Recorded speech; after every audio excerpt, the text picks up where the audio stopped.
যেন দৈনন্দিন জীবনের মধ্য দিয়েই প্রকাশিত হয়, এমনভাবেই আমাদের চলতে হবে।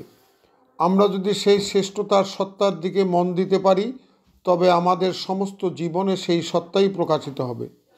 আমরা যখন ভগবান এবং মানবজাতির সঙ্গে প্রাণের সম্পর্ক স্থাপন করি, তখনই আমরা নিজেদের যথার্থ মূল্য আবিষ্কার করি। তাই সকলকে ভালোবাসতে হবে, সকলকে সমচোখে দেখতে হবে, সকলের প্রতি সুনজরে দেখতে হবে, ভগবানকে মন প্রাণ দিয়ে ভালোবাসতে হবে। ভগবানই একমাত্র আমাদের ভরসা। ভগবান ছাড়া কেউ সুখ দিতে পারে না। আমরা যে সুখের পিছনে দৌড়াচ্ছি, সে সুখ আমাদের অনিত্য। ভগবানের সুখ হলো প্রধান সুখ।